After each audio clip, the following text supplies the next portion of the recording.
शिक्षा वह शेरनी का दूध है जो जितना पिएगा उतना ही दहाड़ेगा। शिक्षा वह शेरनी का दूध है जो जितना पिएगा उतना ही दहाड़ेगा। ठीक है, तो चलो शुरू करते हैं। और जाओ और अपने घर जाओ घर पे और अपनी माँ से जाकर बोल दो कि माँ तेरे आंसुओं की कीमत को मोती सा चमकाएंगे, माँ तेरे आंसुओं की कीमत को मोती सा चमकाएंगे। तो सपने बड़े देखना, पूरे करके हम दिखाएंगे, पूरे करके हम दिखाएंगे। चलो फिर माँ के और माँ बाप के सपनों को पूरा करना है तो पढ़ाई करनी पड़ेगी ना, पढ़ाई करते हैं।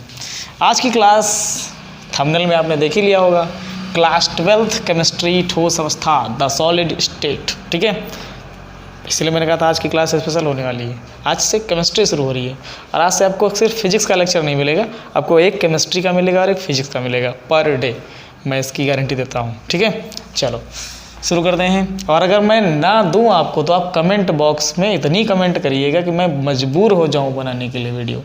लेकिन ज़्यादा से ज़्यादा सपोर्ट की ज़रूरत है। जब आप कमेंट करते हैं, अच्छे से कमेंट करें या बुरी कमेंट करें, आप जो कमेंट करते हैं ना तो मुझे उत्साह मिलता है, उससे एनर्जी मिलती है, उससे मैं काम करने के लिए मजबूर हो जाता हूँ।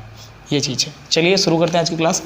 तो आज की क्लास में हम लोग सॉलिड स्टेट पढ़ने वाले हैं। सॉलिड स्टेट समझने के लिए आपको सबसे पहले ये समझना होगा कि ये क्या बला है। ठीक है, द्रव्य। समझ गए द्रव्य क्या है? द्रव्य को हम लोग इंग्लिश में बोलते हैं मैटर। क्या बोलते हैं हम लोग? मैटर बोलते हैं। अब ये है क्या? तो देखो, दुनिया में जितनी भी चीज़ें हैं सभी किससे मिलकर बनी? द्रव्य से मिलकर बनी। चाहे वो सॉलिड हो, मतलब हम द्रव्यों से घिरे हुए हैं। ठीक है, ये पेन द्रव्य है, किताब, कॉपी, अलवर्ड, मतलब जो भी हमें दिख रहा है सब किससे बना है? द्रव्य से बना है। ठीक है, मैटर है वो सब। अब द्रव्य जो है हमें मुख्यतया जो है हम लोग जो देख पाते हैं वो तीन ही द्रव्य की अवस्थाएं हम लोग देख पाते हैं। परमानेंटली हम लोग सिर्फ तीन स्टेट उसकी देख पाते हैं। अब देखो, ठोस अवस्था, ठीक है, अभी हम इसकी तीन ही अवस्थाओं की चर्चा करेंगे। हालांकि इसकी भी एक और अवस्था होती है, वो जल्दी खोजी गई, उसकी चर्चा हम यहाँ नहीं करेंगे, वो आपको बाद में बताई जाएगी। ठीक है, यहाँ पर तीन ही अवस्थाओं की हम चर्चा करते हैं। पहली अवस्था को हम लोग कहते हैं ठोस अवस्था। ठीक है, ये एक अवस्था है किसकी? द्रव्य की। और दूसरी होती है द्रव अवस्था। ओके, और तीसरी होती है आपकी गैस अवस्था। ऐसे मान के चलो कि एक द्रव्य नाम का आदमी था, उसने शादी कर ली, उसके 3 बच्चे पैदा हुए। कितने बच्चे? 3 बच्चे। उसमें से 2 बेटे थे, 1 बेटी थी। बेटा का नाम रखा ठोस, दूसरे बेटे का नाम रखा द्रव, और तीसरी लड़की थी तो उसका नाम रख दिया गैस। ठीक है, अब चलो कहते हैं कि किसको गैस कहते हैं, किसको द्रव कहते हैं, सब चीज़ें जानते हैं। देखो, जो सॉलिड होते हैं उनमें 3-4 गुण होते हैं। पहली बात तो धक्का लगाने पर बहेंगे नहीं, धक्का लगाने पर बहेंगे नहीं। ठीक है, धक्का लगाने पर बहेंगे नहीं। दूसरी बात, इनके जो कण होते हैं पास पास होते हैं, बहुत ही ज़्यादा। कण बहुत पास पास, 2 बार लिख दिया मैंने। ठीक है, कण बहुत पास पास होते हैं। तीसरी बात यह है कि कणों के बीच रिक्त स्थान बहुत कम होता है। कणों के बीच रिक्त स्थान मतलब खाली स्थान, रिक्त स्थान बहुत कम होता है, रिक्त स्थान बहुत कम होता है। ठीक है, और भी बहुत कुछ इसके बारे में हम लोग जानेंगे, सॉलिड स्टेट के बारे में, क्योंकि चैप्टर का नाम वही है।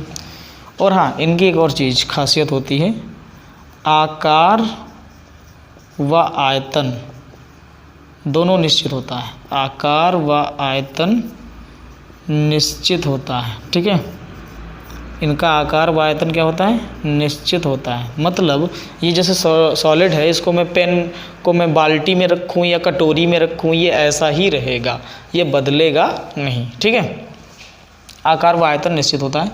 इसमें आएंगे तो इनका आकार तो निश्चित ही नहीं होता, आकार निश्चित नहीं होता। ठीक है, आकार निश्चित नहीं होता, किंतु इनका आयतन निश्चित होता है। ठीक है, सपोज दैट जैसे 1 लीटर पानी है, उसे आप बाल्टी में डाल दो तो बाल्टी जैसा हो जाएगा। कटोरे में डालोगे कटोरे जैसा हो जाएगा, भगोने में डालोगे भगोने जैसा हो जाएगा।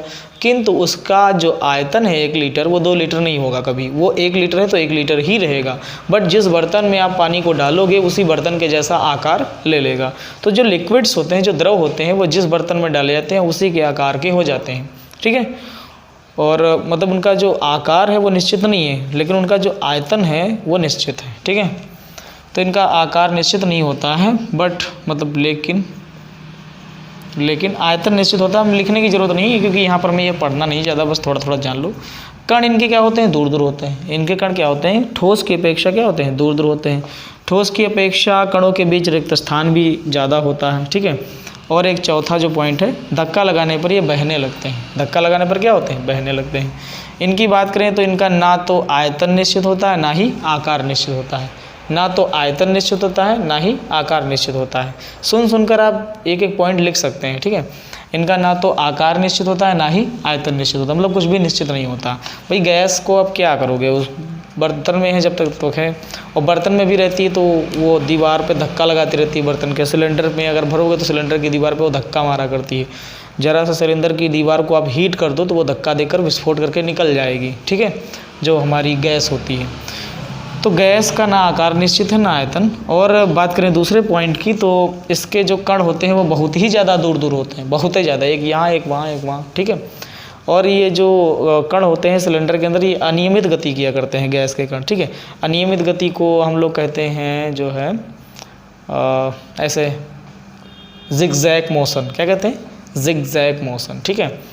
जिगजैग मोशन, अनियमित गति कहते हैं इसको, अंट संट गति भी कह सकते हो। चलो, तो दूसरा क्या है, दूसरा आ जाएगा धक्का लगाने पर। अरे इसको खोलोगे जैसे उड़ जाएगी, इसको धक्का लगाने की ज़रूरत नहीं है। तीसरा है कण बहुत पास पास, तो इसके कण बहुत पास पास नहीं होते, इसका कण बहुत दूर दूर होते हैं। चौथा था इनके कणों के बीच में रिक्त स्थान तो बहुत ही ज़्यादा होता है, सबसे ज़्यादा, ठीक।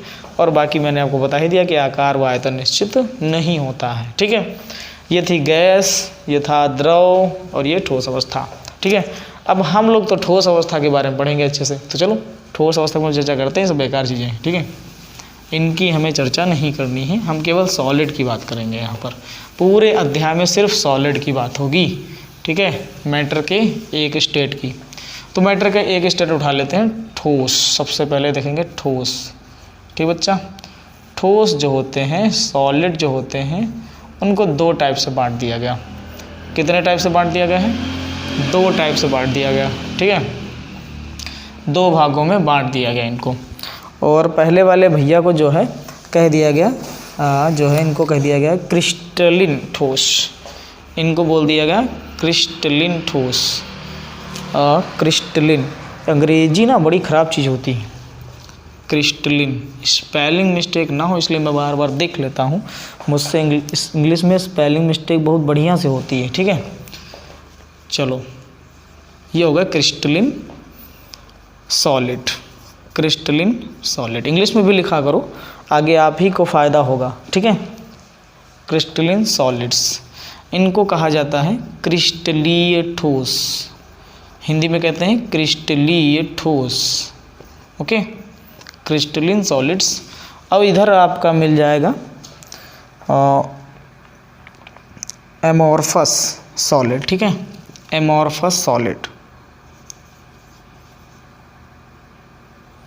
एमोर्फस,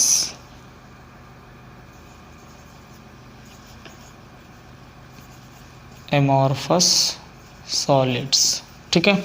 एमोर्फस सॉलिड्स को हिंदी में कहते हैं अक्रिस्टलीय, अक्रिस्टलीय ठोस, ठीक है। तो जो ठोस हैं वो 2 भागों में बांटे गए, किस किस, क्रिस्टलीय ठोस और अक्रिस्टलीय ठोस। अब ये वाले जो भाई साहब के एग्ज़ाम्पल से ही समझ जाओगे तो मज़ा आ जाएगा। मैं अगर डायरेक्टली आपको एग्ज़ाम्पल ही दे दूं तो आपका इंटरेस्ट क्या होगा, थोड़ा सा बढ़ जाएगा, ठीक है। इसमें जो है आपका मुख्यतया तो हीरा आ जाता है, हीरा और क्वार्टज, ठीक है, बालू कह सकते हैं इसको, क्वार्टज को, छोटी छोटी पतली महीन वाली बालू, ठीक है। सिलिका आ गया, सिलिका नहीं, सिलिका अक्रिस्टलीन हो जाएगा, ठीक है। हीरा हो गया और क्वार्टज हो गया। और बात करें क्वार्टज की तो दीवार, घड़ी वगैरह के उपयोग में आता है। और ये शीशे की कलई मतलब पॉलिश के काम आता है, ठीक है।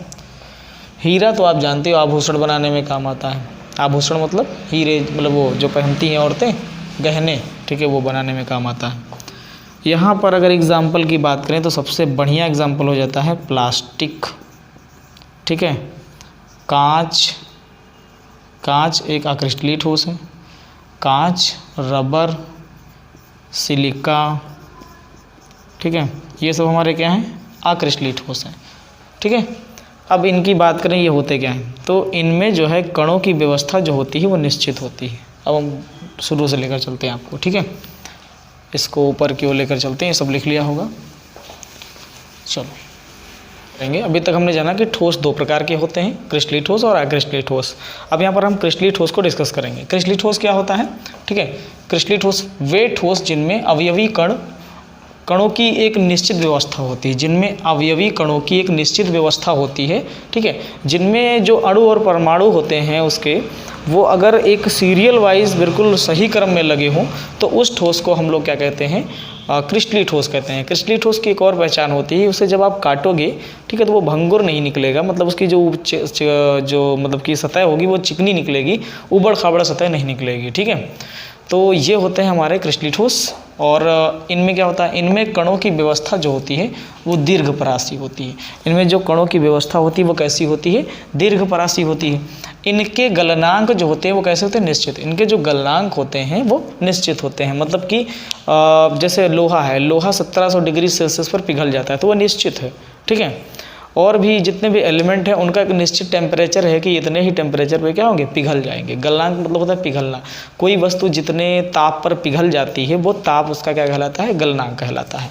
आगे की बात करेंगे तो लिखा है कि इन्हें ही वास्तविक ठोस कहा जाता है। ये जो हमारे क्रिस्टलीय ठोस होते हैं स्टूडेंट, इन्हीं को हम लोग क्या कहते हैं, वास्तविक ठोस कहते हैं। ये संपीड मतलब कंप्रेस करने पर क्या होते हैं, दब जाते हैं, ठीक है। ये संपीड व कठोर मतलब ठोस भी होते हैं। ये विषमदैशिक प्रकृति के होते हैं। विषमदैशिक का मतलब है कि अलग अलग दिशाओं में इनके जो भौतिक और रासायनिक गुण होते हैं वो अलग अलग प्रदर्शित होते हैं, ठीक है। अलग अलग दिशाओं में ले जाने पर इनके भौतिक व रासायनिक गुण क्या होते हैं, अलग अलग डिफरेंट प्रदर्शित होते हैं। ये है क्रिस्टलीय ठोस। क्रिस्टलीय ठोस का एग्जाम्पल ले लें हम तो उदाहरण के लिए आपका कॉपर हो जाता है, जिंक हो जाता है, चांदी हो जाती है, Ag, ये चांदी का सूत्र है, ठीक है, Ag। ये तांबे का सूत्र है, ओके, ये जिंक का सूत्र है। और ये हो गया लोहे का सूत्र, आयरन बोलते हैं इसको, लोहा, ठीक है। ये आपका नमक का सूत्र हो गया NaCl। और ये हो गया आपका शक्कर का सूत्र, चीनी, लिखा हुआ है C12H22O11। ये जिंक सल्फेट हो गया और भी बहुत सारे, ठीक है। तो ये जो भी आप देख रहे हो नॉर्मली जितने भी होते हैं वो सब ज़्यादातर जो है आपके क्रिस्टलीय ठोस ही होते हैं। और क्रिस्टलीय ठोस को ही वास्तविक ठोस कहा जाता है। बाकी आप अगर आप बात करेंगे उसकी अक्रिस्टलीय ठोस की तो उसे आभासी कहा जाता है, या अतिशीतित द्रव या आभासी ठोस कहते हैं, ठीक है। तो मैं ये मिटा देता हूँ और इसके बाद में आप इसे नोट कर लीजिए, फिर हम पढ़ेंगे अक्रिस्टलीय ठोस, ओके। नोट कीजिए इसको। ये जो है देख लीजिए, कणों की नियमित व्यवस्था यहाँ पर बनाई गई है, आप देख सकते हैं, ठीक है।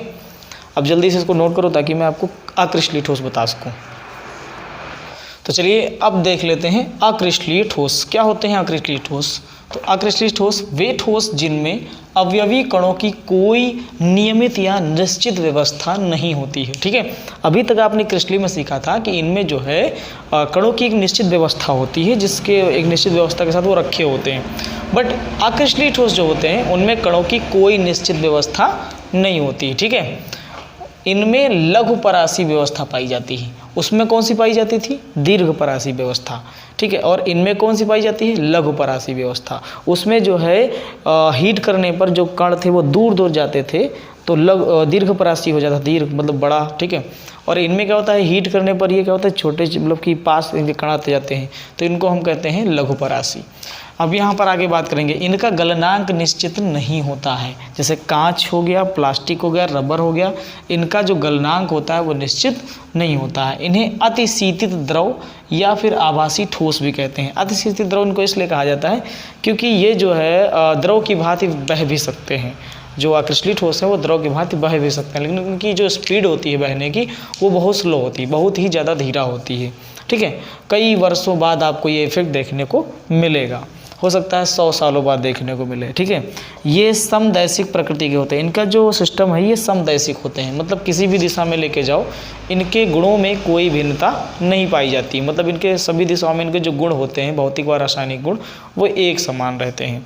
अब हम एक डिस्कस करते हैं कि इन्होंने बताया इनको अतिशीतित द्रव कहते हैं। अतिशीतित द्रव इसलिए कहते हैं क्योंकि ये धीरे धीरे बहते रहते हैं। ठीक है, जैसे आप अगर 100-200 साल पुरानी बिल्डिंगों की खिड़कियों को देखेंगे तो उनके जो कांच होते हैं वो कांच नीचे से दूधिया रंग का हो जाता है और थोड़ा सा मोटा हो जाता है। उसका रीज़न है गुरुत्व बल, पृथ्वी का गुरुत्व बल। ठीक है, तो वो क्या मतलब जैसे द्रव है वो अतिशीतित, वो हमारा क्या है अक्रिस्टलीय ठोस है, अतिशीतित द्रव है, वो धीरे धीरे नीचे जाएगा। तो जो गुरुत्वाकर्षण होता है पृथ्वी का वो कांच को नीचे की ओर आकर्षित करता है, जिससे कांच धीरे धीरे कहाँ जाता रहता है, नीचे। जब वो नीचे पहुँच जाता है तो नीचे का जो भाग होता है वो मोटा हो जाता है और दूधिया कलर का हो जाता है। ठीक है, तो ये था हमारा अक्रिस्टलीय ठोस और क्रिस्टलीय ठोस। एग्जाम्पल है कांच, रबर, प्लास्टिक, सिलिका। सिलिका कांच का उपयोग जानते हो आप किस में किया जाता है, रबर का उपयोग भी जानते हो। ठीक है, प्लास्टिक का तो बहुत अच्छे से जानते हो। सिलिका की मैं बात कर लूँ तो सिलिका का उपयोग किया जाता है सौर ऊर्जा की प्लेटें बनाने में। ठीक है, वही सौर ऊर्जा जो सूर्य की ऊर्जा को विद्युत ऊर्जा में कन्वर्ट कर देती है। ठीक है, तो सौर ऊर्जा की जो प्लेटें होती हैं पैनल में लगी होती हैं उनको बनाने में उपयोग किया जाता है किसका, सिलिका का। ठीक है, और भी बहुत कुछ हम जानेंगे। आज की क्लास में हम लोग इतना ही रखते हैं। ठीक है, और फिर अगली क्लास जो है आपको कल मिलेगी। अगर ये आपको वीडियो पसंद आया, लगा कि हाँ केमिस्ट्री समझ में आ रही है सर से, तो बिल्कुल कमेंट बॉक्स आपके लिए है, कमेंट करो और वीडियो को ज़्यादा से ज़्यादा शेयर करो। अगर केमिस्ट्री पढ़नी है आपको तो कमेंट करो, मुझे इसमें कमेंट चाहिए। जितने ज़्यादा कमेंट आएंगे मैं उतना ज़्यादा मोटिवेट होऊंगा और अगला वीडियो बनाऊंगा। अगर कमेंट नहीं आए और आप लोगों ने शेयर नहीं किया तो फिर अगली क्लास थोड़ी मुश्किल होगी। ठीक, और सॉलिड स्टेट मैं कुछ छुड़वाने वाला नहीं हूँ, एक तरफ से मैं आपको पढ़ाऊँगा। ठीक, तो विदा लेता हूँ आपसे, तब तक आप लोग पढ़ते रहें। वीडियो को पूरा देखने के लिए आपका बहुत बहुत धन्यवाद। Subscribe now and press the bell icon. Never miss an update. Hello students, welcome to my YouTube channel के कोचिंग क्लासेस। मंजिल ने कहा हौसलों से तेरे बस की बात नहीं, मंजिल ने कहा हौसलों से तेरे बस की बात नहीं, और हौसलों ने मंजिल की आंखों में आंखें डाल के बोला, चल झुट्ठी तेरी इतनी औकात नहीं, तेरी इतनी औकात नहीं। कागज़ की नौका कभी पार नहीं होती, कागज़ की नौका कभी पार नहीं होती, और मेहनत करने वालों की कभी हार नहीं होती।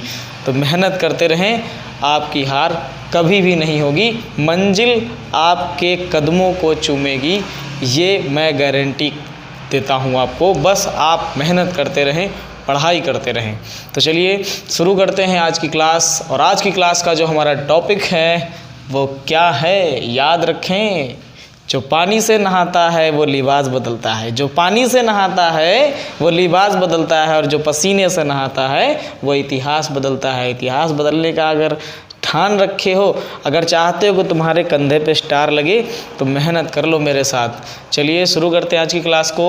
आज की क्लास में हम लोग सीखेंगे सॉलिड स्टेट में क्रिस्टलीय ठोस के बारे में, क्योंकि मैंने आपको बता दिया था कल की क्लास में कि आभासी ठोस अक्रिस्टलीय ठोस होते हैं और वास्तविक ठोस कौन होते हैं, वो क्रिस्टलीय ठोस होते हैं। तो भाई हम आभासी वाले को थोड़ी ना पढ़ेंगे, हम तो क्रिस्टलीय लोए चलेंगे, वास्तविक ठोस को लेकर चलेंगे। ठीक है, तो इस पूरे चैप्टर में आपको सिर्फ क्रिस्टलीय ठोसों के बारे में पढ़ना है, अध्ययन करना है। तो चलिए क्रिस्टलीय ठोस के बारे में पढ़ लेते हैं, क्रिस्टलाइन सॉलिड। ठीक है, क्रिस्टलीय ठोस जो होते हैं वो बेसिकली 4 प्रकार के होते हैं। कितने प्रकार के होते हैं, 4 भागों में इनको बांट दिया गया है। पहला भाग हम आपको पढ़ा रहे हैं। ठीक है, वो 4 भाग हैं कौन कौन से, तो चाहो तो एक पास लिख लो। ठीक है, पहला तो आप देख ही रहे हो, पहला होता है आयनिक ठोस। ठीक है, दूसरा होता है सहसंयोजक। कौन सा, सहसंयोजक। ओके, सहसंयोजक या इसको नेटवर्क ठोस भी कहते हैं, सहसंयोजक या नेटवर्क ठोस। ठीक है, और ये सेकंड हो गया। और थर्ड जो आपका होता है, आई थिंक मेरे हिसाब से थर्ड वाले को हम लोग कहते हैं, थोड़ा सा जुकाम हो गया है यार, शायद नहीं कोरोना नहीं हुआ है, जुकाम हुआ है। ठीक है, तुम तो मतलब बस लेके डूब जाओ। थोड़ा सा मौसम परिवर्तन की वजह से गाड़ी वाड़ी ज़्यादा चला दिया दिन में, तो उसकी वजह से हुआ है। चलिए शुरू करते हैं। तो दूसरा आपका हो जाता है सहसंयोजक या नेटवर्क ठोस, और तीसरा जो आपका भाई साहब होता है वो होता है आणविक ठोस। कौन सा ठोस? आणविक ठोस। ठीक है, तीसरा होता है आणविक ठोस। और चौथा, जैसा कि मैंने बताया, चौथा आपका होता है धात्विक ठोस। कौन सा? धात्विक ठोस। ओके, कौन सा होता है? धात्विक ठोस। तो चलिए अब डिस्कस इसको कर लेते हैं, और बाकी के जो पार्ट्स हैं 3 पार्ट वो हम बाद में डिस्कस कर लेंगे। इसको डिस्कस करते हैं। तो आयनिक ठोस की बात करें तो इनमें अवयवी कण के रूप में जो है धनायन और ऋणायन उपस्थित होते हैं, जो आपस में वैद्युत आकर्षण बलों द्वारा जुड़े रहते हैं। ठीक है, ये जो हमारे आयनिक ठोस होते हैं इनमें धनायन होता है और ऋणायन होते हैं। ठीक है, ये देखिए धनायन और ऋणायन अलग चीज़ है, और इलेक्ट्रॉन और प्रोटॉन अलग चीज़ है। ठीक है, धनायन होता है और ऋणायन होता है, यानी कि माइनस चार्ज होता है और प्लस चार्ज होता है। जो स्पेशली जो आयोनिक सॉलिड्स होते हैं वो माइनस चार्ज और प्लस चार्ज से मिलकर बने होते हैं। एग्जाम्पल के लिए आप नमक ले सकते हैं, साधारण नमक NaCl, जो कि 2 प्रकार के आयन से मिलकर बना होता है, 2 प्रकार के चार्ज से मिलकर बना होता है। Na पर प्लस चार्ज होता है और Cl पर माइनस चार्ज होता है। ठीक है, वैलेंसी के कारण, क्योंकि सोडियम की बाहरी कक्षा में एक ही इलेक्ट्रॉन होता है, और जो क्लोरीन होता है एक हैलोजन तत्व है, और इसकी बाहरी कक्षा में जो है 7 इलेक्ट्रॉन्स होते हैं, जो कि एक लेने की क्षमता रखता है, और जो सोडियम है वो देने की क्षमता रखता है। ठीक है, इस वजह से सोडियम पर प्लस चार्ज होता है और क्लोरीन पर माइनस चार्ज होता है। तो अब मेरा तो कहने का मतलब ये है भाई, सीधी सी बात है कि ऐसे ठोस जिनमें प्लस चार्ज और जो मतलब प्लस चार्ज और माइनस चार्ज दोनों से मिलकर बने हों, उनको हम लोग क्या कहते हैं? आयनिक सॉलिड्स कहते हैं, आयनिक ठोस कहते हैं। आप लिख सकते हैं, देखो लिखा हुआ है, और इसमें देख भी सकते हैं ये माइनस चार्ज, प्लस चार्ज। इसको इस तरीके से बना सकते हैं Cl minus Na+, Cl minus Na+। ठीक है, इस करके भी बना सकते हो। ये आपका NaCl के स्ट्रक्चर है, किसके? NaCl की संरचना। ठीक है, भीतरी संरचना है NaCl की। तो आप अभी आयनिक ठोस लिख सकते हैं। मैं इसको मिटा देता हूँ ताकि आगे भी मैं डिस्कस कर सकूँ, अभी बहुत सारे डिस्कस करने हैं। ठीक है, तो चलिए अगला डिस्कस करते हैं।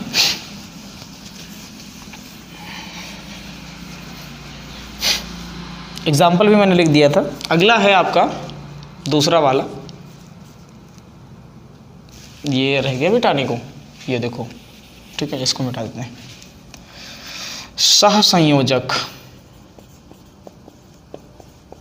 सहसंयोजक ठोस, इन्हें हम बता दें आपको नेटवर्क ठोस भी कहा जाता है। ठीक है, इंग्लिश में कहते हैं covalent solids. Okay, covalent solids क्या होते हैं? तो इनमें जो है बेसिकली जो हमारा अवयवी कण होते हैं, इसके अंदर जो पार्ट्स होते हैं जिन्हें हम कण कहते हैं, जो डिपेंड करता है सॉलिड जिन पर। ठीक है, तो उसके जो अवयवी कण होते हैं उनके बीच बेसिकली जो है सहसंयोजक बंध होता है। कौन सा बंध होता है? सहसंयोजक बंध। इसी वजह से इनको सहसंयोजक ठोस कहते हैं। सहसंयोजक बंध क्या होते हैं? तो आपने पढ़ा था 11th में, single bond, double bond, triple bond, वो क्या होते थे? सहसंयोजक बंध होते थे। ठीक है, बता दिया मैंने। सिंगल बॉन्ड, डबल बॉन्ड और ट्रिपल बॉन्ड, ये क्या होते हैं? ये सहसंयोजक बंध होते हैं। ठीक है, जिनमें सहसंयोजक बंध के जरिए जुड़े होते हैं वे सब हमारे क्या कहलाते हैं? सहसंयोजक ठोस कहलाते हैं। ठीक है, तो आप इसको लिख सकते हो कि ऐसे ठोस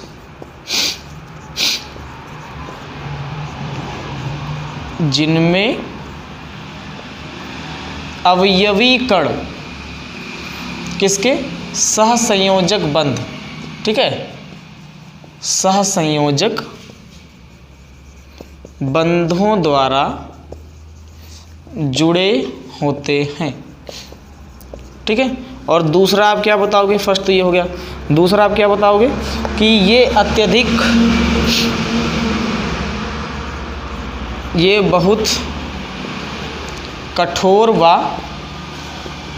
भंगुर होते हैं। कैसे होते हैं ये बहुत ही ज़्यादा कठोर होते हैं और भंगुर होते हैं। भंगुर का मतलब क्या होता है? जैसे आप इनको हथौड़े से मारेंगे तो ये टूट कर टुकड़े टुकड़े बिखर जाएंगे, जैसे कांच। ठीक है, तो एग्जाम्पल के लिए आप इनमें लिख सकते हो हीरा। ठीक है, और सिलिकॉन कार्बाइड बोलते हैं इसको। ठीक है, सिलिकॉन कार्बाइड, ये भी एलिमेंट होता है। और ग्रेफाइट ले सकते हैं आप इसमें, ग्रेफाइट तथा सीसा जिसे आप कांच बोलते हैं, ठीक है, ये भी आप ले सकते हैं। तो ये सब आपके क्या हैं, सहसंयोजक ठोस हैं, ठीक है। स्ट्रक्चर की बात करें तो आप हीरे का स्ट्रक्चर बना सकते हैं। यहाँ पर जगह की कमी हो रही है, मैं ऊपर बना देता हूँ हीरे का स्ट्रक्चर। ओ सेट, आपने लिखा नहीं था क्या? चलो कोई ना, स्क्रीनशॉट ले लेना, मैं थोड़ा सा हटा था। हीरे का स्ट्रक्चर मैं आपको बना दूं ताकि आप फटाफट बना सकें। देखो हीरे का स्ट्रक्चर बनाने के लिए सबसे पहले आपको बेंजीन बनानी होगी, ठीक है, ये बेंजीन है, और इससे एक और बेंजीन जोड़नी होगी। यार जुकाम तो बढ़ता ही जा रहा है, क्या बात है। इससे एक और बेंजीन जोड़नी होगी, ठीक है, और यहाँ पर इससे एक और बेंजीन जोड़नी है आपको इस तरीके से, ओके, इस तरीके से। ये जो स्ट्रक्चर मैं बना रहा हूँ ये हीरे का स्ट्रक्चर है। किसका है? हीरा। हीरा तो आप जानते ही होंगे, ठीक है, ऐसे ही होता है इसमें। नहीं, यहाँ पे तो कुछ नहीं होगा, यहाँ पे होगा। चाहो तो बना दो, यहाँ पर भी कोई दिक्कत नहीं है। और एक इधर, ठीक है, बन गया।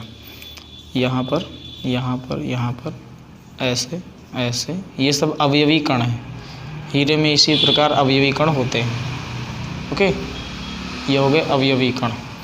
अब यहाँ पर जो है आप डबल लगा सकते हैं, और यहाँ पर भी डबल होता है, जहाँ जहाँ जॉइंटेड है वहाँ पर डबल होता है, ठीक है, ये। और बेसिकली यहाँ पर भी डबल होगा, और यहाँ पर भी डबल होगा, ठीक है, यहाँ पर भी। तो आप देख पा रहे होंगे कि ये जो स्ट्रक्चर बना है, ठीक है, ये स्ट्रक्चर किसका है? तो ये स्ट्रक्चर जो है आपका, ये हीरे का स्ट्रक्चर है। किसका है? हीरे का, डायमंड का, ओके। हीरे का आंतरिक स्ट्रक्चर इस तरीके का होता है। आप इसे बना सकते हैं, बना लीजिए इसको, ताकि मैं अगले टॉपिक पर चल सकूं। अगला टॉपिक हमारा क्या है? देखो, अभी गाड़ियों की आवाज़ बहुत ज़्यादा सुनाई दे रही होगी। उसका रीज़न ये है कि आज इलेक्शन है, तो इलेक्शन वाली जो कर्मचारी आए थे वो वापस जा रहे हैं। पंचायत का इलेक्शन था ना। चलो थर्ड पार्ट हम डिस्कस करते हैं। आणविक, आधा आड़ा बनेगा, ठीक है, आणविक ठोस। और आणविक ठोस को हम लोग इंग्लिश में बोल सकते हैं मॉलिक्यूलर सॉलिड, ठीक है। क्या बोलेंगे? मॉलिक्यूलर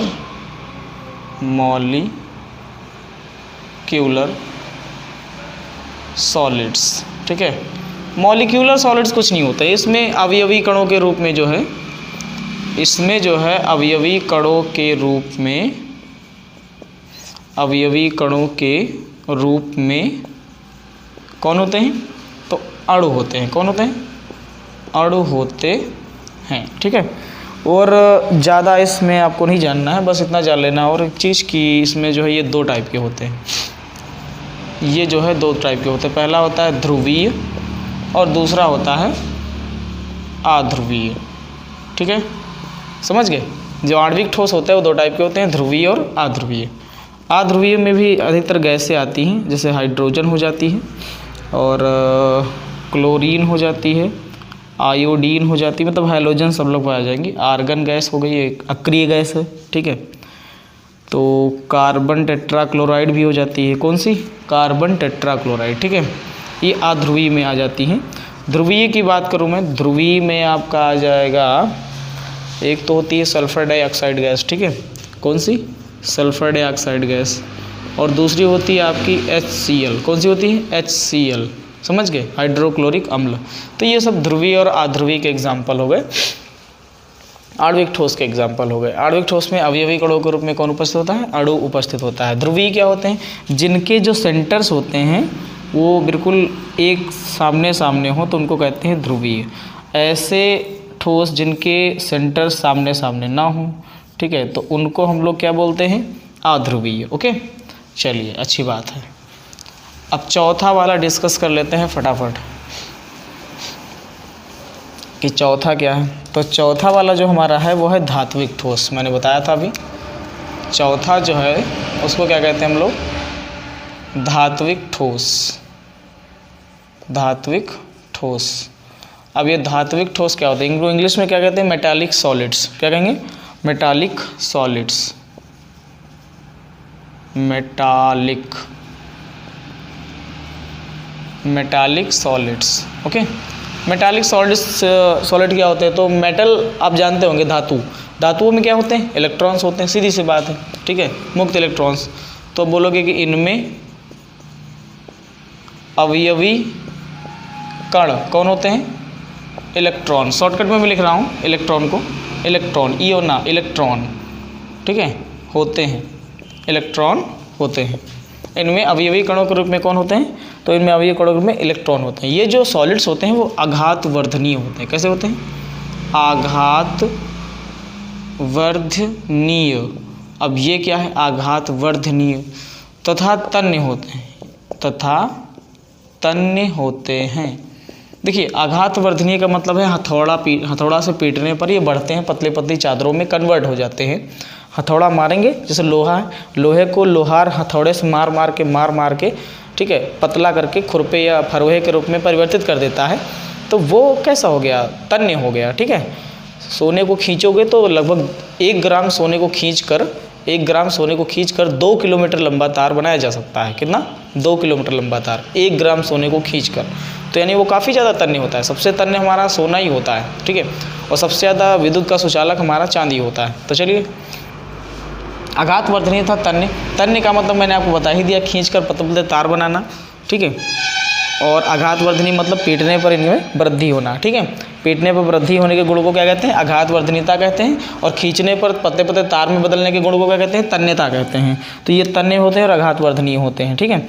अच्छा, मैंने अगला बताया कि ये जो भाई साहब लोग हैं, ये सब विद्युत के जो है, विद्युत तथा ऊष्मा दोनों, विद्युत तथा ऊष्मा के क्या होते हैं, सुचालक होते हैं। क्या होते हैं, सुचालक, ठीक है। आप तो जानते ही हो भाई, लोहा हो गया, सोना हो गया, चांदी हो गया, सब में बिजली प्रवाहित हो सकती है। तो एग्जाम्पल भी यहीं पे लिख लो, जैसे AU, AG, ठीक है। AU मतलब सोना, गोल्ड, ठीक है। AG मतलब सिल्वर, Fe मतलब आयरन यानी लोहा, Cu यानी कॉपर, ठीक है। तो ये सब हमारे क्या हैं, ये सब हमारे एग्जाम्पल हो गए किसके, धात्विक ठोस के। ओके, अब धात्विक ठोस भी हमने डिस्कस कर लिया, ठीक। अब हम क्या डिस्कस करेंगे इस अध्याय में, तो अब मेरे ख्याल से इसमें ये ठोस ओस तो हो गए भाई साहब। अब बचा है इसमें केवल एक चीज़, वो है क्रिस्टल जालक। क्या पढ़ेंगे अगला टॉपिक हम लोग, क्रिस्टल जालक, ठीक है। और फिर क्रिस्टल जालक के बाद में है एकक कोष्ठिका। क्या है, एकक कोष्ठिका। क्रिस्टल जालक को मैं बता दूं क्या होता है, जो कोई भी एलिमेंट होता है, कोई भी पदार्थ होता है, उसमें जो कण होते हैं वो एक निश्चित व्यवस्था के रूप में होते हैं, ठीक है। उसमें कोई भी क्रिस्टलीय ठोस जो होता है, क्रिस्टलीय ठोस के अंदर जो कण होते हैं वो एक निश्चित व्यवस्था में होते हैं। उनकी जो निश्चित व्यवस्था जो है उसको जब देखोगे तो एक जाल के रूप में दिखाई देगा। उसी जाल को हम लोग क्या कहते हैं, क्रिस्टल जालक कहते हैं, ठीक है। अब क्रिस्टल जालक जो है वो 3 टाइप का होता है। कितना टाइप का होता है, 3 टाइप का, ठीक है। सबसे पहला तो आपका हो जाता है एक विमीय। अगर एक ही विमा में है, ठीक है, कण, तो इसको बोलेंगे एक विमीय जालक।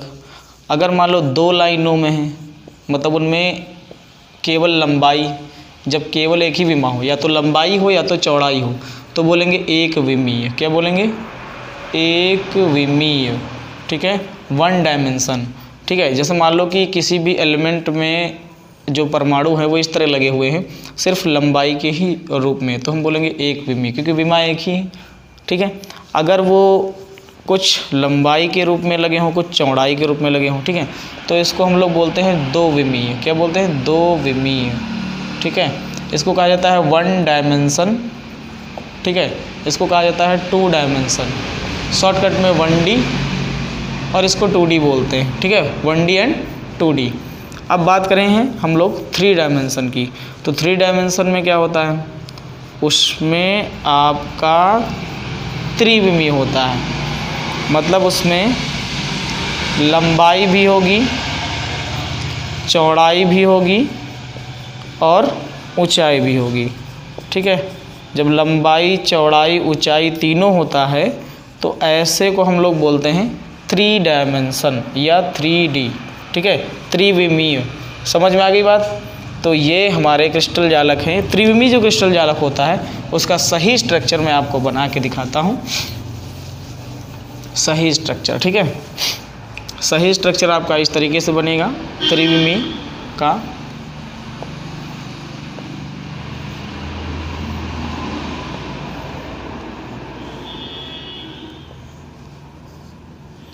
ठीक है, तो ये जो आपका दिख रहा है इसमें छोटी छोटी एक कोष्ठिकाएँ होंगी इस तरह की, क्योंकि एकक कोष्ठिका से ही मिलकर बना होता है कौन? क्रिस्टल जालक। ओके, इस तरह की बहुत सारी इसमें क्या होंगी? एकक कोष्ठिकाएँ होंगी इस क्रिस्टल जालक में। ठीक है, बहुत सारी घनीय एकक कोष्ठिकाएँ इसमें हो सकती हैं। ठीक है, तो ये जो होता है हमारा क्रिस्टल जालक, ये बहुत सारी एकक कोष्ठिकाओं से मिलकर बना होता है। इसके कोनों पर जो ये वो परमाणु रखे होते हैं, इनको हम लोग कहते हैं जालक बिंदु। क्या कहते हैं इनको? जालक बिंदु। और कोने पर टोटल जो होते हैं वो 8 होते हैं, 4 ऊपर हो गए, 4 नीचे हो गए। इसी तरीके से एकक कोष्ठिका के कोने पर भी 8 इलेक्ट्रॉन पाए जाते हैं। ठीक है, तो ये आप समझ गए होंगे कि जालक क्या होता है। जालक की आप बोल रहे हो सर डिफिनेशन आप बता दीजिए। चित्र तो हम बना ही लेंगे देख दाख के। ठीक है, आप जालक की जो है डिफिनेशन बता दीजिए। तो आप डिफिनेशन में लिख सकते हैं कि इसको लिखने के लिए मैं लिख देता हूँ, लिखिए, इसको लिख लेंगे हम लोग कि क्रिस्टलीय ठोसों में अवयवी कणों की एक निश्चित ज्यामिति में त्रिविम व्यवस्था होती है। इस त्रिविम व्यवस्था को ही क्रिस्टल जालक कहते हैं।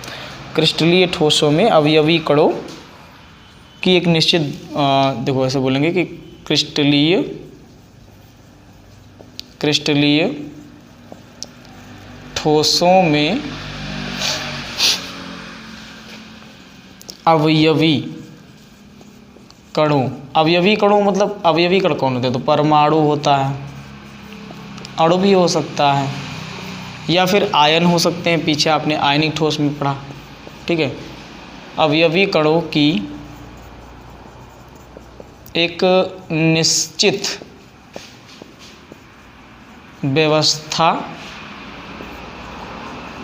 होती है। अवयवी कणों की क्या होती है? एक निश्चित व्यवस्था होती है। ठीक है, और इसी व्यवस्था को हम लोग क्या कहते हैं? क्रिस्टल जालक कहते हैं। ठीक है, इसी व्यवस्था को हम लोग क्या कहते हैं? क्रिस्टल जालक। ये त्रिविम होती है। त्रिविम मतलब 3D होती है। ठीक है, ऊंचाई भी होगी, लंबाई भी होगी और कुछ चौड़ाई भी होगी। ठीक है, तो ये था हमारा क्रिस्टल जालक का टॉपिक। अब अगर हम बात करें कि ये जो हमारे क्रिस्टल जालक होते हैं वो मिले किससे मिलकर बने होते हैं, तो वो हमारे बने होते हैं एकक कोष्ठिकाओं से मिलकर। किससे? एकक कोष्ठिका से मिलकर बने होते हैं। ठीक, आज का जो हमारा टॉपिक है वो है केमिस्ट्री का सॉलिड स्टेट का लेसन हम लोग पढ़ रहे थे, लेसन नंबर 1 सॉलिड स्टेट। और इसका जो टॉपिक है, मैंने वादा किया था कि मैं क्लोज्ड पैकिंग लेकर आऊँगा, और आज क्लोज्ड पैकिंग का टॉपिक आ गया है, निविड़ संकुलन। ठीक है, very most important topic. Exam में इसका एक क्वेश्चन आता है और वो है षटकोणीय निविड़ संकुलन। ठीक है, तो षटकोणीय निविड़ संकुलन अगर पढ़ना है तो निविड़ संकुलन को पहले से जानना होगा। ये क्या होता है निविड़ संकुलन? देखो, सॉलिड्स में हमने सीखा था कि जो है एटम्स होते हैं जिन्हें हम अवयवी कण भी कहते हैं। ठीक है, एटम्स को अवयवी कण मान सकते हैं, मॉलिक्यूल्स को भी अवयवी कण मान सकते हैं, यानी कि परमाणु और अणु। इनकी जगह पर हम आयंस को भी अवयवी कण मान सकते हैं। ठीक है, तो ये सब उपस्थित होते हैं किसमें? सॉलिड के क्रिस्टल में। ठीक है, किसी भी सॉलिड एलिमेंट के क्रिस्टल में जो है ये जो हमारे कण होते हैं ये उपस्थित होते हैं। तो ये किस क्रम में उपस्थित होते हैं? उस क्रम को ही कहा जाता है निविड़ संकुलन। यानी कि इनकी जो व्यवस्था होती है वह व्यवस्था किस तरीके से होती है, उस व्यवस्था का जब हम अध्ययन करते हैं तो और अध्ययन करके और इन एटम्स को यानी कि इन अवयवी कणों को हम एक गोले आकार का, समान आकार का गोला मान लें, और समान आकार के इन गोलों को जब हम अपने पेज पर बनाने का प्रयास करते हैं, उसकी संरचना, क्रिस्टल के अंदर की जो संरचना है उसके अवयवी कणों की, उन अवयवी कणों को हम एक समान आकार के गोले मानकर और उसी व्यवस्था में जब हम रखते हैं, बनाने का प्रयास करते हैं, तो उस व्यवस्था को हम लोग कहते हैं निविड़ संकुलन। क्या कहते हैं? निविड़ संकुलन। ठीक है, आपको मैंने समझा दिया है इन बातों को। ठीक है, अगर आपको इसका नोट्स चाहिए तो डिस्क्रिप्शन बॉक्स चेक करिएगा, वो जो मेरे चैनल के नीचे नाम वाम सब लिखा है उस पर क्लिक करना, नीचे डिस्क्रिप्शन बॉक्स खुल के आ जाएगा, उसमें PDF दी गई है। ठीक है, PDF डाउनलोड कर लीजिए, आराम से लिख लीजिए, कोई टेंशन नहीं है। ठीक, तो निविड़ संकुलन क्या होता है ये तो आप समझ गए। अब बात करते हैं कि निविड़ संकुलन कितने प्रकार का होता है। तो निविड़ संकुलन जो है वो 3 प्रकार का होता है मुख्यतया। ठीक है, 3 प्रकार का। नंबर 1 पर आपका होता है एक विमीय। क्या होता है? एक विमीय निविड़ संकुलन। एक विमीय निविड़ संकुलन। ओके, एक विमीय निविड़ संकुलन। इंग्लिश में इसको बोलते हैं वन डायमेंशन क्लोज पैकिंग। क्या बोलते हैं? One dimension close packing. Okay, one dimension close packing. दूसरा आपका होता है द्विविमीय निविड़ संकुलन। ये मैं ऐसे ही लिख देता हूँ, ठीक है, जल्दी में। द्विविमीय निविड़ संकुलन, और इसको इंग्लिश में कहा जाता है 2 dimensional close packing. 2 dimensional close packing. Okay, और तीसरा जो होता है वो होता है त्रिविमीय निविड़ संकुलन। ठीक है, और इसको आप जानती हो 3 डायमेंशनल क्लोज पैकिंग। ओके, तो ये जो द्विविमीय होती है ये 2 टाइप की बट जाती है। द्विविमीय कितने टाइप में बट जाती है? 2 टाइप में बट जाती है। एक आपका होता है वर्गाकार। कौन सी? वर्गाकार द्विविमीय निविड़ संकुलन। और दूसरा होता है षटकोणीय द्विविमीय निविड़ संकुलन। ओके, तो वर्गाकार जो होती है उसको हम लोग इंग्लिश में बोल सकते हैं, इंग्लिश में इसको क्या बोलते हैं? स्क्वायर वाली कुछ बोलते होंगे, आई थिंक। ये इंग्लिश बड़ी समस्या करती है भाई। हाँ, 2 डायमेंशनल स्क्वायर क्लोज पैकिंग। ठीक है, क्या बोलेंगे? 2 डायमेंशनल स्क्वायर क्लोज पैकिंग। ठीक है, तो इसको कहते हैं 2 डायमेंशनल स्क्वायर क्लोज पैकिंग।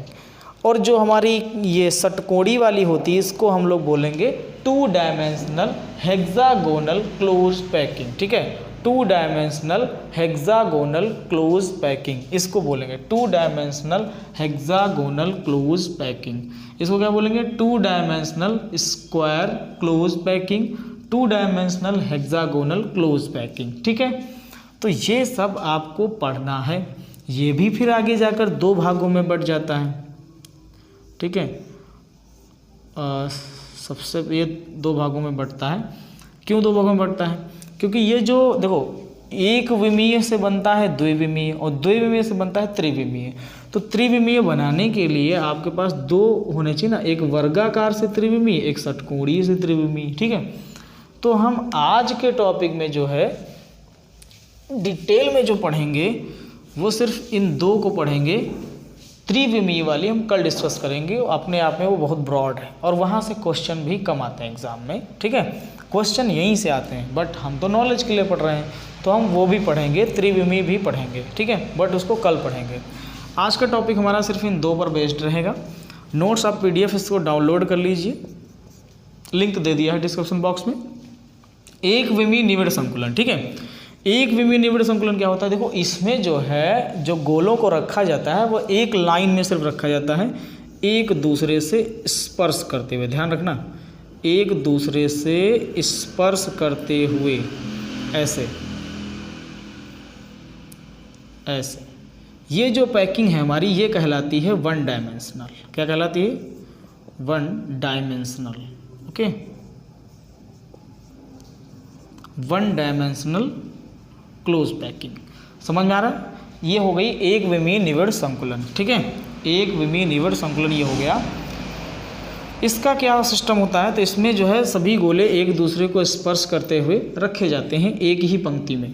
अच्छा, एक और चीज़ मैं यहाँ बता दूँ, देखो आप ये जो मेन एक गोले को ले लो, तो ये दो गोलों से स्पर्श कर रहा है, ठीक है। तो कोई एक गोला दो गोलों को स्पर्श करता है, तो हम कहेंगे कि एक विमीय निविड़ संकुलन की जो उपसह संयोजन संख्या होती है, कोऑर्डिनेशन नंबर जो होता है वो 2 होता है, 2 होता है, ठीक है। देखो, कोई भी कण अपने आसपास के जितने कणों से घिरा होता है, कोई भी कण या कोई भी गोला कह लो, कोई भी गोला अपने आसपास के जितने गोलों को स्पर्श करता है, अपने आसपास के जितने गोलों को स्पर्श करता है, उनकी संख्या कहलाती है उपसह संयोजन संख्या, कोऑर्डिनेशन नंबर, उपसह संयोजन संख्या या कोऑर्डिनेशन नंबर, ठीक है। अंग्रेजी में कोऑर्डिनेशन नंबर कहते हैं। तो यहाँ मैं पूछूं कि बताओ ये वाला गोला अपने आसपास कितने गोलों को स्पर्श कर रहा है, तो आप बोलोगे सर 2 गोलों को स्पर्श कर रहा है, तो इसकी कोऑर्डिनेशन नंबर जो हो गई वो क्या हो गई, कोऑर्डिनेशन नंबर इसकी हो गई 2, ठीक है। इसकी उपसह संयोजन संख्या हो गई कितनी, 2। आ गया समझ में कि नहीं आ गया, ठीक है। चलिए, ये हो गया हमारा एक विमीय कंप्लीट, ठीक है, ओके। इसका नोट्स जरूर डाउनलोड कर लीजिएगा, वरना आप लिखोगे कैसे, नोट्स कैसे बनाओगे, ठीक है। देखिए, थ्योरी सेक्शन लिखने में समय बहुत लग जाता है, इसलिए मैं आपको समझा देता हूँ अच्छे से, समझ में तो आ ही रहा होगा। अब बात करते हैं द्विविमीय पर। तो द्विविमीय मैंने कहा कि 2 भागों में, देखो द्विविमीय को प्राप्त करने के लिए एक विमीय की परत को एक दूसरे से संपर्क करके या ऊपर नीचे करके रखा जाता है। अब बात करते हैं वर्गाकार की। देखो, वर्गाकार में क्या होता है कि एक विमीय परतों को जो है एक दूसरे के पास सटाकर रखा जाता है। जैसे मान लो आपने एक लड्डू का डिब्बा लिया और एक पंक्ति में पहले लड्डू लगा दो, स्पर्श करते हुए लड्डू सीरियल वाइज लगा दो पंक्ति में, ठीक है, तो उसको आप बोलोगे एक विमीय। उसी के जस्ट बगल में जैसे वो लगाई है वैसे एक और लड्डू की लाइन लगा दीजिए, एक और लगा दीजिए, सर 4 लगा दीजिए, ठीक है, 4 पंक्तियाँ लगा दीजिए लड्डुओं की, तो उसको बोलेंगे हम लोग क्या, उसको बोलेंगे 2 डायमेंशनल क्लोज पैकिंग, यानी कि द्विविमीय निविड़ संकुलन, ठीक है, द्विविमीय निविड़ संकुलन। इसका डायग्राम अगर बनाना चाहें और इसको वर्गाकार बोलेंगे, क्या बोलेंगे, वर्गाकार। तो चलिए, इसकी अगर इसका डायग्राम आप बनाना चाहें तो इसका डायग्राम बना सकते हैं, जैसे कि इन्होंने बना रखा है ऐसे, ये हो गया इस तरीके से, और बिल्कुल एक दूसरे के सामने होने चाहिए और सभी एक दूसरे को स्पर्श करने चाहिए। देखो, सेम साइज के बनाओगे तो स्पर्श करेंगे ऐसे, ये इस तरीके से, देखो छूट गया, इसको स्पर्श कराओ ज़बरदस्ती, ये वाला ऐसे ऐसे, समझ में आ रहा है, ऐसे ऐसे,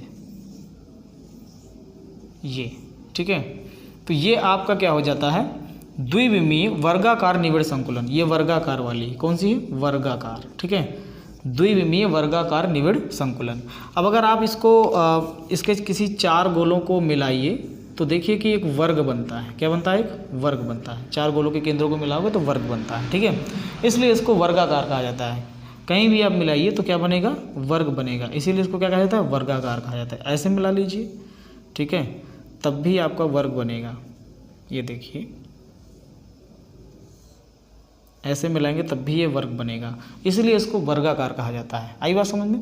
और अगर आप देखें कि ये वाला जो गोला है वो अपने आसपास कितने गोलों को स्पर्श कर रहा है, तो 1 2 3 4 4 गोलों को स्पर्श कर रहा है। तो इसकी जो कोऑर्डिनेशन नंबर होता है वो कोऑर्डिनेशन नंबर इसका 4 होता है, यानी कि इसकी उपसह संयोजन संख्या जो होती है वो क्या होती है, 4 होती है। आई बात समझ में। चलिए, अब हम बात कर लेते हैं हेक्सागोनल पर, ठीक है। तो हेक्सागोनल की बात करें, षटकोणीय की, तो उसके लिए आपको क्या करना होता है कि सबसे पहले गोलों को, यानी कि एक विमीय परत को ऐसे रख दीजिए। फिर जो द्विविमीय परत है उसको इस प्रकार बनाना है कि दूसरी परत जो रखनी है वो इस प्रकार रखनी है कि पहली वाली के गड्ढों में उसके गोले आ जाएं, गड्ढों में रखना होगा। ये जो गड्ढे बने होंगे इनमें रखना होगा, एक लटक जाएगा इधर, ठीक है। और फिर दोबारा जब रखेंगे तो फिर से इसके सामना लेकर के वैसे ही रखेंगे जैसे पहले वाली रखी थी, एस का सामना। इससे क्या होगा कि ये फिर से गर्तों में आएगा। ठीक, आ रहा है समझ में? अब उसके बाद में फिर से वैसे ही।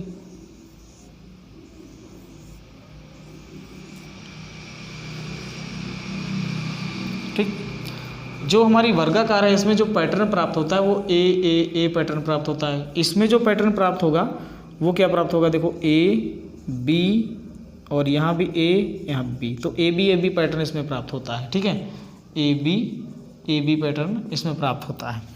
इसकी क्या पहचान है भाई? इसको हेक्सागोनल क्यों बोलते हैं, इसको षटकोणीय क्यों बोलते हैं? तो देखो इससे मिलाओ, इसको मिलाओ इससे, इसको मिलाओ इससे, इसको इससे, इसको इससे, इसको इससे और इसको इससे। देखो कितने 1 2 3 4 5 6 भुजाएं। कितनी भुजाएं? 6 भुजाएं। तो जिसमें 6 भुजा होती हैं उसी को हम षटकोण कहते हैं। ठीक है, क्या कहते हैं उसको? षटकोण कहते हैं। तो यहाँ पर षटकोण का निर्माण हो रहा है, इसलिए इसको कहते हैं षटकोणीय निविड़ संकुलन। और ये द्विविमीय है तो बोलेंगे षटकोणीय द्विविमीय निविड़ संकुलन। क्या बोलेंगे? षटकोणीय द्विविमीय निविड़ संकुलन। आई बात समझ में? और इसकी अगर कोऑर्डिनेशन नंबर पूछ ले तो आप देखिए कि ये वाले गोला जो है 1 2 3 4 5 6 गोलों को घेरे हुए है। इसके लिए जो कोऑर्डिनेशन नंबर इसका आएगा, कोऑर्डिनेशन नंबर इसका 6 आएगा। यानी कि हेक्सागोनल में जो उसका उपसहसंयोजन संख्या होती है वो कितनी होती है? 6 होती है। ठीक है, माँ निविड़ संकुलन अगर हम बात करें जिसे हम कहते हैं 2 डायमेंशनल क्लोज पैकिंग। तो 2 डायमेंशनल क्लोज पैकिंग में 2 टाइप के आपको बताए गए थे। एक तो आपको बताया गया था स्क्वायर क्लोज पैकिंग, ठीक है, और एक बताया गया था हेक्सागोनल क्लोज पैकिंग। ठीक है, हेक्सागोनल क्लोज पैकिंग जिसमें आपका 6 भुजा, हेक्सा मतलब जैसे आप पढ़ते थे, याद होगा आपको, केमिस्ट्री में आप पढ़ते हो तो केमिस्ट्री में आपको मेथ प्रोब्यूट पेंट हेक्स 6 नंबर पे हेक्स आता है और 8 नंबर पे ऑक्ट आता है। तो उसी तरीके से ऑक्टागोनल और हेक्सागोनल चलता है इसमें। तो हेक्सागोनल से आप 6 समझिए, यानी 6 भुजाएं। तो देखिए यहाँ पर इसमें स्क्वायर बन रहा है, इसमें स्क्वायर देखो वर्ग बन रहा है, वर्ग 1 2 3 4 भुजाओं का वर्ग दिख रहा है वो। तो जब एक जैसे इसको ए प्रकार की पंक्ति मान लिया जाए और जब ऐसे जैसे मान लो आप लड्डू रख रहे हो एक डिब्बे में, तो आपने ऐसे एक पंक्ति में लड्डू रख दिया, फिर बिल्कुल सामने सामने दूसरी लाइन रखी, तीसरी लाइन, चौथी लाइन, लड्डू ऐसे तो रखते हो आप डिब्बे में। तो ये जो है एक परत समझ लो लड्डू रखे हुए हैं डिब्बे में, तो हम इसको कहते हैं स्क्वायर। ठीक है, यानी कि वर्गाकार निविड़ संकुलन या वर्गाकार द्विविमीय निविड़ संकुलन। ठीक है, तो ये वर्गाकार द्विविमीय निविड़ संकुलन हो गया। अब हम बात करेंगे कि जो है षटकोणीय वर्गाकार षटकोणीय निविड़ संकुलन क्या होता है? हेक्सागोनल। षटकोण मतलब 6 भुजाएं और हेक्सागोनल मतलब भी 6 भुजाएं होता है। तो देखिए यहाँ पर जैसे कि इसको अगर प्राप्त करना हो हेक्सागोनल को, तो हम क्या करते हैं कि प्रथम परत को तो ऐसे ही रखते हैं ए टाइप की परत को, और दूसरी परत जो होती है उसको रखने के लिए आपको उपयोग करना होता है पहली परत के गड्ढों को। ठीक है, दूसरी परत आप जब रखेंगे बी प्रकार की जब परत रखेंगे गोले, तो देख सकते हैं कि इसके गड्ढों में इन्होंने इमेजिन करके मैं दिखा रहा हूँ, देखिए इसको थोड़ा सा जूम करके दिखा देता हूँ। ठीक है, तो कुछ ज़्यादा ही जूम हो गया, देखिए। तो यहाँ पर ये देखिए पहले इन्होंने ए टाइप की परत को रखा है, ऐसे ए टाइप की परत को ऐसे ही रख दिया गोलों को, बी टाइप की परत को उठा के रख दिया, एक लटक जाएगा जब रखेंगे। ठीक है, बी टाइप की परत को रखने के लिए इन्होंने क्या किया है, उसके गड्ढों का इस्तेमाल किया है। ठीक है, जो उसके गड्ढे थे उन्होंने उसका इस्तेमाल किया है। तो जैसे कि बी टाइप के हम प्रयोग करेंगे तो उसमें ध्यान रखना है कि आपको उसके गर्तों में रखना है, और जब आप गर्तों में रखते हैं तो यहाँ पर कुछ रिक्त स्थान आपको दिख रहा होगा, रिक्त स्थान। इस रिक्त स्थान को हम लोग कहते हैं चतुष्फलकीय रिक्ति। ठीक है, वॉइड्स। ठीक है, इसको कहते हैं चतुष्फलकीय रिक्ति। कौन सी? चतुष्फलकीय रिक्ति। अब 4 नंबर पे आपका टेट्रा होता है, तो इसे हम लोग कह सकते हैं जो है टेट्रागोनल वॉइड्स। ठीक है, तो इसे हम टेट्रागोनल कह सकते हैं। चलिए आगे की हम बात करेंगे, और टेट्रा की वजह से ही इसको टी से प्रदर्शित किया जाता है, ध्यान रखना, इसको टी से प्रदर्शित किया जाता है। इसको कहते हैं ऑक्टागोनल, क्योंकि इसके ऊपर अभी आप देखेंगे जब आप त्रिविमीय बनाएंगे तो इसके ऊपर और रखा जाता है, तो हो जाता है 6, और 6 के बाद में फिर आप उसमें देखेंगे तो बनाएंगे तो उससे एक अष्टफलक बनता है, और अष्टफलक मतलब 8 भुजाएं। और 8 नंबर पे आता है अनुलग्न में जो है ऑक्ट, तो उसी से ऑक्टागोनल बनता है, ऑक्टागोनल, तो उस वजह से इसको ओ से प्रदर्शित करते हैं। चलिए हम वो सब बातें त्रिविमीय निविड़ संकुलन में डिस्कस करेंगे, अभी द्विविमीय में डिस्कस कर रहे हैं। तो इसी तरीके से ऊपर वाली जब ए टाइप की रखेंगे तो वो सेम इसके जैसी होगी और वो इसके गड्ढों में रखा जाएगा। ऐसे देखिए गड्ढों में रखा गया, इसका ये दोनों के बीच का गड्ढा है, इसके ऊपर ये लड्डू रख दिया गया, ठीक है। अब बी टाइप के इसके ऊपर रखेंगे तो वो इसके गड्ढों में रखते जाएंगे। तो इस प्रकार से आप षटकोणीय द्विविमीय निविड़ संकुलन प्राप्त कर सकते हैं, ठीक है। चलिए हम डिस्कस करते हैं अगला त्रिविमीय निविड़ संकुलन, जिसे हम 3D कहते हैं, ठीक है। तो त्रिविमीय निविड़ संकुलन आपको पढ़ने के लिए द्विविमीय में समझना होगा। द्विविमीय आपने 2 टाइप की पढ़ी थी, तो त्रिविमीय निविड़ संकुलन जो संरचनाएं होती हैं वो द्विविमीय से ही बनाई जाती हैं। अगर आपने द्विविमीय अच्छे से समझ लिया है तो त्रिविमीय आपको समझने में कोई प्रॉब्लम नहीं आएगी। तो बात करें त्रिविमीय, तो त्रिविमीय को जैसा कि हमने बताया द्विविमीय से ही बनाया जाता है। पहली बात करें तो इसमें आप देख सकते हैं लिखा भी है कि सभी वास्तविक संरचनाएं त्रिविम संरचनाएं होती हैं, मतलब जितनी भी आप पढ़ते हैं संरचनाएं वो सब त्रिविमीय ही होती हैं। यहाँ द्विविमीय परतों को एक दूसरे के ऊपर रखने से प्राप्त की जा सकती है, मतलब जो त्रिविमीय संरचनाएं हैं वो द्विविमीय परतों को एक के ऊपर रख कर बनाया जा सकता है। सिंपल सा होता है, बिल्कुल आप समझ सकते हैं। ये देखिए, ये द्विविमीय हम बात कर रहे हैं, द्विविमीय वर्ग निविड़ संकुलित परतों से त्रिविमीय, मतलब वर्गाकार निविड़ संकुलन जो द्विविमीय था उससे कैसे बनाएंगे। ये देखिए इस वाली से, तो इस वाली का जैसे आपने डिब्बे में लड्डू बिछा दिया ऐसे बढ़िया से, हाँ, उसके ऊपर आपको पूरा डिब्बा भरना है, तो उसके ऊपर आपने फिर से अब लड्डू मतलब इस वाली पंक्ति के ऊपर फिर से लड्डू रखेंगे।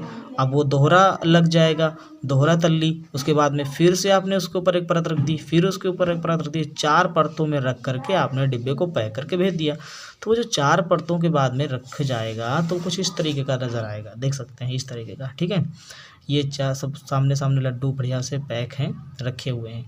तो इन सब का जब आप मिलाएंगे, इसका सेंटर, इसका सेंटर, इसका सेंटर, इसका सेंटर, ठीक है, ये 4 गोलों का सेंटर हो गया, और इसके नीचे 4 गोले होंगे, उनके जब सेंटर्स आपस में मिलाएंगे तो आपको जो है एक घन मिलेगा, ठीक है, क्यूब मिलेगा।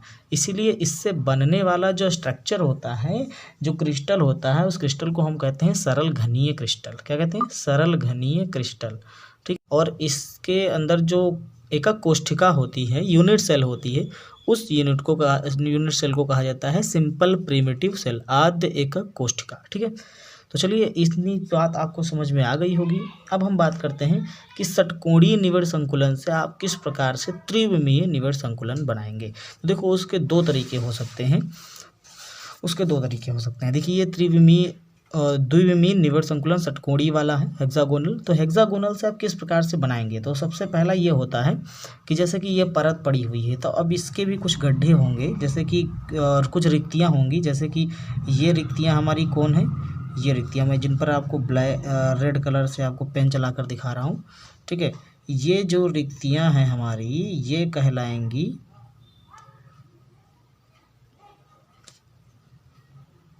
ठीक है, ये हमारी हैं वो चतुष्फलकीय रिक्तियाँ, ठीक है, टेट्रा। तो चतुष्फलकीय रिक्तियाँ जो होती हैं, इनके ऊपर पहला सिस्टम ये चतुष्फलकीय रिक्तियाँ हो गई, ठीक है। और फिर यहाँ चतुष्फलकीय रिक्तियाँ आपको मिलेंगी, ये है हमारी चतुष्फलकीय रिक्तियाँ, ठीक है। अब इन चतुष्फलकीय रिक्तियों पर पहला काम है कि आप इन चतुष्फलकीय रिक्तियों पर जो है आपको रखना होगा, ये भी चतुष्फलकीय रिक्तियाँ बनेंगी, ठीक है।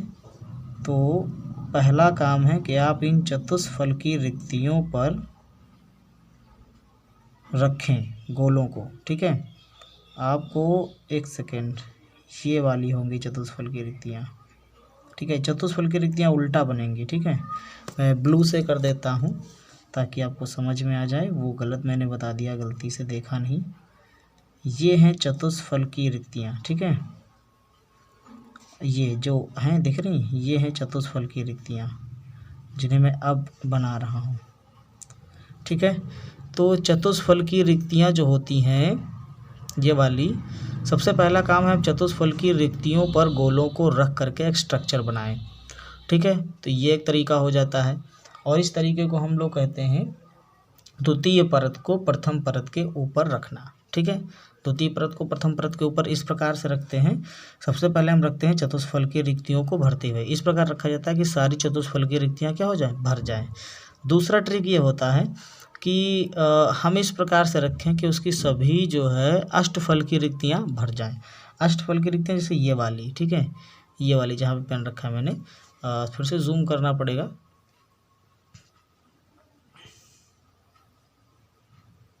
ये वाली रिक्तियाँ, ये जब देख पा रहे हो, ये जो अष्टफल की रिक्तियाँ होती हैं इनको भरते हुए, ठीक है, हम रख सकते हैं।